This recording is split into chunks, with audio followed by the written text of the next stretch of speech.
ඒ කියන්නේ වැඩි කර ගන්නවා. අන්න එහෙම එකක් මෙතනක් තියෙනවා. පටන් ගන්නේ ගොඩනේ. තෝරාගෙන ඉඳලා අන්තිමට ඒකීය පුංචි කොටස හරි හතරවත් වෙනවා. ඒ ගොඩක් ඕනේ නැහැ ඒකට. Tamante ගැළපෙන හොඳම ගැළේ තෝරා ගන්න අවබෝධ ලබනවා. ඉතින් අදින්නේ toy කරන්නේ. ශික්ෂා බල පහ කියන්නේ නිවන් දකින්න ක්‍රම පහ.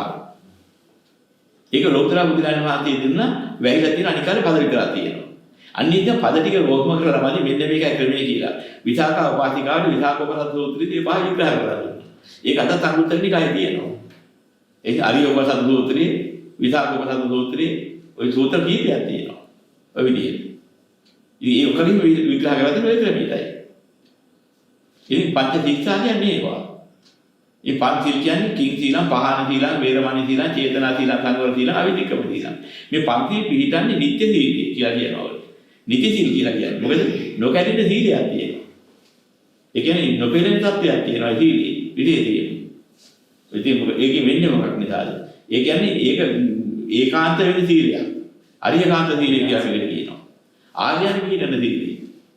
යථාභෝධි ලබන්නේ සෝවාන් වෙච්ච බුද්ධිලේ කියන සෝතාපන්න ඵලයටපත් වෙනකොට එයාගෙන් මේ සතර පාගෙතන යම්තා කෙලෙස් ඇද්ද සියල්ල සංසිඳිලා යනවා. අනුසයත් එක විදිහට යනවා. අන්න ඒතකොට යාදී යම්කිසි ප්‍රාණඝාත අදත්තා දාන්නේ මේ යම්කිසි දසකුසලයක් කියනවා. මේ දසකුසල් පිළිබඳව යම්කිසි සතර පාගත වෙන්නා වූ යම්කිසි කෙලෙස් කරලා පහ වෙලා කියන්නේ පහ වුණාම ආයි ඉන්නේ. අන්න පහන තියෙනවා. ඒ කුරුද නවත වාරයක් යාගේ හිතේ කයින් වටිනේ රමණී කෙරෙන්නේ. සියල්ලනේ දියුණු පවු නෙමෙයි. සතර පාගත වෙනවට.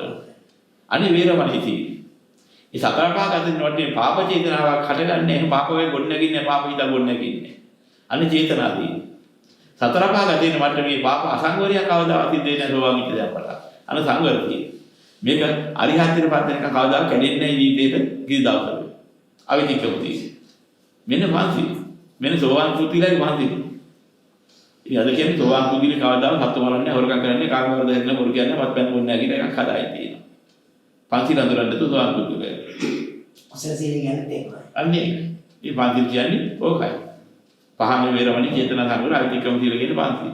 නිති පන්සිල් කියනවා ඒකට නෑ. ඈ? නිති පන්සිල් කියන්නේ නිති පන්සිල් කියන්නේ නිති පන්සිල්. නිත්‍ය පන්සිල්. ඔය නිත්‍ය කියලා පස් හදාගත්තා. ඒක දීපික තමයි පංචශික්ෂාව. අන්නේ.